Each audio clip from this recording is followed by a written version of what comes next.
Good day mga guys. Ito ako.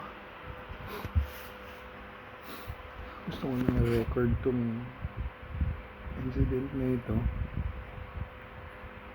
It's May 2023. And hindi ko alam. Parang masakit pa rin sa akin kung bakit. Actually gusto kong record to kung sakaling ayoko mangyari naman, pero mawala siya. Actually ito si Meow,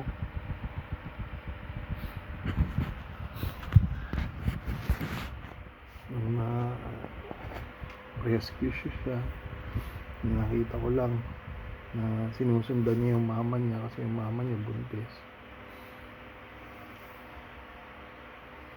Alam ko na lumalabo yung mama niya, nahabol pa rin niya, pero dyan lang nasa kapitbahay. So attempt ko na alagaan na lang siya. Actually ganito siya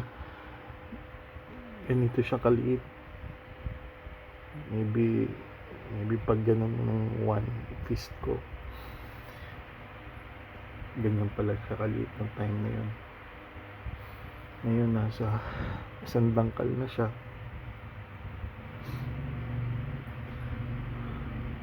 Healthy siya. Actually hindi ko expected na nangyayari sa kanya to eh. Hindi ko rin alam kung bakit. Kasi one time na galing lang ako sa taas, bumaba ako, nakita ko paika-ika na siya, parang may pilay. Akala ko tumalon, tapos napilayan. After nung day na yun, the next day parang humina siya. Mas napansin ko yung paa niya parang may swollen sa may paws. So iniisip ko, hindi siya bali, kundi parang may kumagat.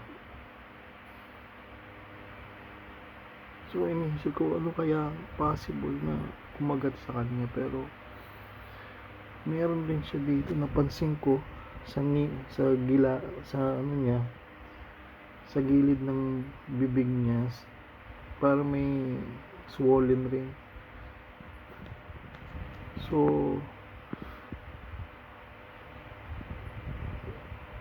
nag-iisip pa rin ko kung ano nangyari talaga siya. Ayun, hindi pa rin siya kumakain. Second day, third day na ngayon, nakahinto lang siya ganyan. Medyo nangihina. Kaya I hope na for the record, sa dami ko rin na alagaan pusa, siyempre naawa rin naman ako. Ayoko rin silang masagasa, no worst thing. Kahit pa paano binigyan mo sila ng magandang life, mabuhay. Pangalan ko sa Meow. Ngayon ito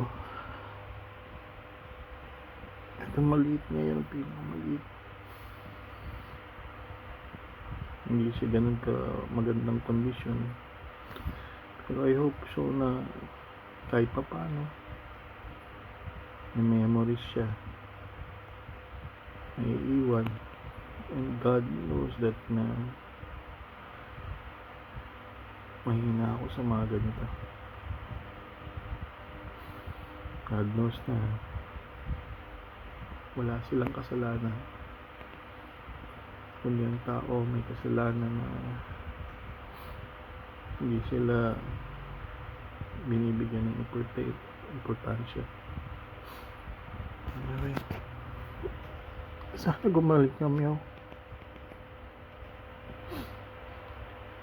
Wish ko lang, God knows, wala kang kasalanan.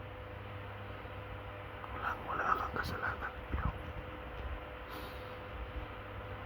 Sana ako na lang. Bye. Sana gumaling ka.